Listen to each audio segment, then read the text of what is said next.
Hi guys, welcome back to my channel. सब लोग कैसे हैं? उम्मीद करती हूँ सब खैरियत से होंगे और मैं हूँ बिल्कुल ठीक ठाक फिटफाट आप लोगों की दुआओं से। और यहाँ आप लोग सोच रहे होंगे मैं कैसे तैयार हो रही हूँ और कहाँ जाने की तैयारी हो रही है। तो मैं जा रही हूँ अपनी मम्मी के घर पे, भाई के घर पे, भाई भाभी से मिलने, क्योंकि मेरे ने भाई के पोता हुआ है और मेरा मतलब भतीजे के बेटा हुआ है, उसको देखने जा रही हूँ। बहुत टाइम से मैं गई नहीं थी, क्योंकि वो कुछ जब हुआ था तो उस टाइम वो आईसीयू में था, होते ही उसकी दिल की धड़कन कम हो गई थी। तो यहाँ मैं बस निकल रही हूँ और बस ये सूट था मेरा, बहुत पहले भाई की शादी में बनाया था, वही डाल लिया है और इसी को तैयार, चैन डाल लिया है, गले में इयररिंग डाल ली। ज़्यादा गोल्ड मेरे पास है नहीं, बस मैं निकल रही हूँ यहाँ से अब।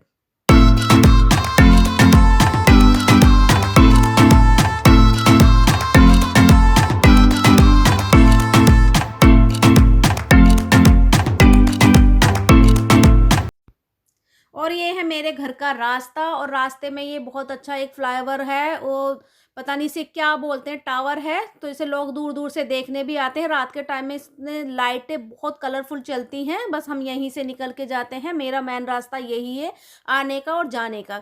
तो बस हम यहाँ से निकल रहे हैं। रिदान को आगे मैंने गाड़ी में बिठाया हुआ है, वो देख रहा है। रात के टाइम बहुत अच्छा लगता है यहाँ से जाना। तो हम लोग रात को आएंगे तो इंशाल्लाह अगर याद रहा तो मैं वीडियो ज़रूर बनाऊंगी। तो अब बस रिदान खड़ा हुआ है यहाँ पर, देखिए। और ठंड हो रही है, थोड़ी थोड़ी ठंड है, ज़्यादा ठंड नहीं है। और यहाँ हम पहुँच गए हैं और गाड़ी हमने कुछ ज़्यादा ही दूर लगा दी, क्योंकि अंदर से ना बैक नहीं हो पाती है। तो इसीलिए हमने पीछे ही थोड़ा सा घर के पास से दूर, घर से थोड़ी दूर लगा दी है और यहीं से मतलब हम उतर के जा रहे हैं। और यहाँ मैं अपना पर्स वगैरह डाल रही हूँ। रिदान को मैंने उतार दिया है, बच्चे पीछे की साइड से उतर रहे हैं, ये आगे निकल चुके हैं, गाड़ी यहीं खड़ी कर देंगे। तो पीछे कुछ हमारे मतलब जानने वालों का मकान है, वहीं पे हमने खड़ा कर दिया है, खाली प्लॉट है, उसी के सामने खड़ी कर दी है गाड़ी। तो यहाँ मैं अपना मिठाई का डब्बा ले लिया है, फ़ोन उतार लिया है। मैं बच्चों से बोल रही हूँ कि सब अपने अपने मास्क उतार के गाड़ी में रख दो, क्योंकि घर जाएंगे खेल कूद के चक्कर में ये लोग मास्क खो देंगे। तो वो बहुत ज़्यादा उसका भी डर है, ख़तरा है, क्योंकि आने के टाइम फिर हमें ढूंढने पड़ेंगे। इसलिए मैंने ये सब कुछ ना गाड़ी में ही रखवा दिया। रिदान भाई साहब निकल के जो भाग रहे हैं अपने मामू के घर जाने की खुशी बच्चों को कुछ अलग ही होती है। और यहाँ पे इंशा भी मेरे साथ गई थी, तो मैं इसको बोल रही हूँ कि पहले घर चलो, वहाँ से उसके बाद आप चली जाना, ईशा आपको छोड़ कर आ जाएगी। तो हम थोड़ी दूरी, आज मेरा फ़ोन भी बहुत ख़राब था, बस बड़ी मुश्किल से मैंने ये वीडियो शूट की है। तो गाइज़ यहाँ हम आ चुके हैं, खाना वगैरह सारा खा के हम निमट चुके हैं, चाय भी पी ली। और ये है मेरा भाई का पोता, ये देखिए छोटा सा, इसका नाम है नोयान। माशाल्लाह से बहुत प्यारा है, बिल्कुल नहीं रोता है। और अब इसकी सेहत बिल्कुल पहले से अल्लाह के शुक्र से ठीक है। सर्दी है, बस ठंड से बचाना है इसे हम लोगों को, क्योंकि पहली सर्दी बच्चे पे भारी होती है। पहली सर्दी निकल जाए तो इंशाल्लाह आगे कुछ मुश्किल नहीं होती। और मैं यहाँ बैठी हुई, लाइट का थोड़ा सा प्रॉब्लम चल रहा था, लाइट है नहीं, तो यहाँ इन्वेटर से ही लाइट चली हुई है, तो लाइट इसलिए कम नज़र आ रही है आपको, ये देखिए। बस ईशा यहाँ इसकी वीडियो ले रही है। और ये है मेरा नवासा, क्योंकि ये मेरी भतीजी का बेटा है, तो मैं इसकी नानी लगी, मैं इसकी बुआ नानी हूँ और इसकी मैं हूँ बुआ दादी। तो रिश्ते देखिए, मैं इतनी छोटी हूँ और छोटी उम्र में ही हम लोग दादी भी बन चुके हैं और नानी भी बन चुके हैं। तो अच्छा लगता है कि बड़े बड़े रिश्ते हम लोगों को कोई हमें इस तरह से कहते हैं, नानी, बुआ नानी या बुआ, मतलब जो भी। तो अब इनके पापा की हम बुआ हैं, मम्मी की बुआ हैं, तो हम इनके हो गए दादी नानी। तो बड़ा अच्छा लगता है हमारे ये रिश्ते। और ये छोटी छोटी खुशियां हैं, देखिए देखिए बच्चों को, ये देखिए, ये रानी का बेटा है मेरी भतीजी का, और वो जो छोटा सा ब्लू में है वो है मेरा पोता। पोता ही लगा, भाई का पोता तो मेरा भी पोता ही लगा। ये हंस रहा है, ये इसका नाम है मोहम्मद शाद। और ये हंस हंस के दिखा रहा है बच्चों को। तो मोबाइल दे दो तो बस पता नहीं क्या सोचते हैं कि बस मोबाइल, अब इसकी लाइट जल रही है, टॉर्च जल रही है, तो वो सोच रहा है मेरे फोटो ईशा पे क्लिक कर रही है। तो यहाँ बस ये खुश हो रहा है, देखिए। इसी तरीके से मैं बात कर रही हूँ, मेरे सामने मेरी भाभी, मेरी मम्मी सब बैठी हुई हैं।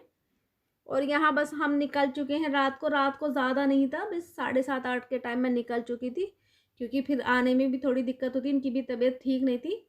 मैं रुक भी जाती रात को, इनकी तबीयत बिल्कुल ठीक नहीं थी, वहाँ पर इनको पेन हो रहा था और थोड़ा सा ना उल्टी का मन हो रहा था, तो इसलिए मुझे वहाँ से डर की वजह से भागना पड़ा। मुझे तो मेरे घर के सामने ही हॉस्पिटल है, इसलिए। और देखिए लाइटें कैसे जल रही हैं। और यहाँ हम रुके भी थे थोड़ा सा सड़क पे, मगर वहाँ थोड़ा अंधेरा हो रहा था उस दिन, ज़्यादा लाइटें नहीं थी। और यहाँ देखिए एक छोटा सा हमारा ऑपरेशन हो रहा है, ये मैं नहीं बताऊंगी किस चीज़ का हो रहा है, क्योंकि बस ऐसे ही कर लिया था, बच्चे नहीं माने थे। हम जैसे ही घर में बैठे हुए हैं वैसे ही बैठे हुए हैं। अभी नमाज़ पढ़ के बैठी है मेरी बड़ी वाली बहन, और मुझे भी बुलाया गया है। मैं अभी आई नहीं हूँ यहाँ पर, तो मैं अभी आ रही हूँ। मेरी एंट्री अभी नहीं हुई है यहाँ पर। हमारी थी एनिवर्सरी, बच्चों ने ऐसे ही केक ला के छुपा दिया था। ये मैं आ गई हूँ, ठंड बहुत ज़्यादा है, तो मैं हँस रही हूँ कि बताया भी नहीं, ऐसे ही बैठ गई, क्योंकि अच्छा नहीं लगता। मेरी बहन का इंतकाल हुआ जब से, हम ना कोई भी खुशी नहीं मनाते हैं। रिदान का भी बर्थडे पर छोटी सी वैसे ही मना लिया था कि 4-5 बैलून लगा के और एक केक काट के।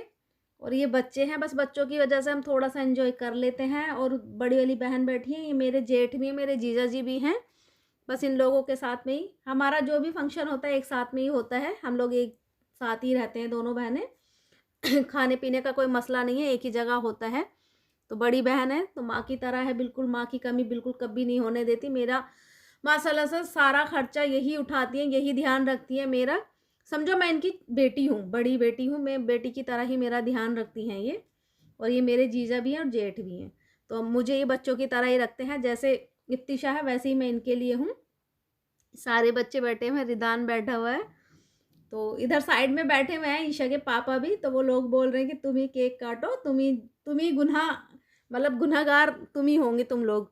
ये इन चीज़ों में शामिल नहीं होता, उन्हें बिल्कुल पसंद नहीं है केक काटना या कोई भी पार्टी करना, तो वो साइड में बैठे हुए हैं। ऐसा नहीं है कि वो नहीं आए हैं, मेरे हस्बैंड वो भी साइड में बैठे हुए हैं। बस ये छोटा सा ही हम एक दूसरे को केक खिला रहे हैं। बस क्या होता है ना, छोटी छोटी खुशियाँ बस घर में ही मना लेते हैं। अब दिल थोड़ा परेशान रहने लगा जब से मेरी बहन गई है, तो बस अल्लाह ताला से दुआ करना मेरी बहन को भी जन्नत नसीब अता फरमाए। और बस ये इफ्तिशा मुझे केक खिला रही है यहाँ पर, तो मैं कह रही ईशा से मेरा एक फ़ोटो खींच लो मुझे इस पर लगाना है। तो वही चल रहा है। ये मम्मा को केक खिला रही है अपनी, ये पापा को खिला रही हैं। ये हमारी घर की सबसे बड़ी बेटी है, तो माशाल्लाह से ये डॉक्टर है। तो ये देखिए अल्लाह ताला ने बेटियों को ऐसी नेमत अता फरमाई है कि लड़कियां पढ़ जाती हैं, लिख जाती हैं, खुद ही काबिलियत अपनी कर लेती हैं। तो ये डॉक्टर है माशाल्लाह से। और मेरा बेटा है मोनिस, वो भी BCA कर रहा है, सेकंड ईयर चल रहा है। बस अल्लाह ताला उसे ठीक कर दे। उसके थोड़ी कमर में जो लग गई है, उसकी रीढ़ की हड्डी में थोड़ा सा बाल आ गया है, क्रैक आ गया है, वो भी वैसे ठीक हो जाएगा। ऐसी कोई घबराने वाली बात नहीं है। जिम जाता था माशाल्लाह से, 2 साल से जा रहा था, बस हो गया है। और यहाँ पे देखो ये गर्म कपड़े आए थे बच्चों के, तो वही दिखा रही हैं। केक खाने के बाद चल रहा था ये थोड़ा सा, और रिदान भी अपने कपड़े दिखा रहा है, बोल रहा मामा मेरे भी कपड़े दिखाओ। और ये इसका फैशन शो चल रहा है यहाँ पर। ये देखिए कैसे घूम घूम के बाहर सब बड़े खुश हो रहे हैं दिखा दिखा के। और अब आ गई है मैडम जी इनको परेशान करने के लिए। ये सिम्मी है रिदान की बहन, ये मेरी बहन के बच्चे हैं दोनों। अल्लाह ताला इनकी माँ को जन्नत अता फरमाए। और दुआ कीजिएगा जो भी मेरा व्लॉग देख रहा है, तो बस मेरी बहन को, मासूम से बच्चे हैं, अल्लाह किसी की माँ ना छीने। और देखो इसको किस कर दिया तो नाराज़ होके टेबल पे लेट गया है। ये ऐसी छोटी छोटी बातों पे नाराज़ होता है, मगर अब ये भूल चुका है। अब तो ये हम दोनों बहनों को ही मम्मी बोलता है। तो चलिए गाइज, अगर वीडियो पसंद आए लाइक शेयर सब्सक्राइब ज़रूर कीजिएगा, और मुझे दुआओं में याद रखिएगा, क्योंकि मैं भी आप लोगों को सबको दुआ करती हूँ। अल्लाह हाफिज़, बाय बाय।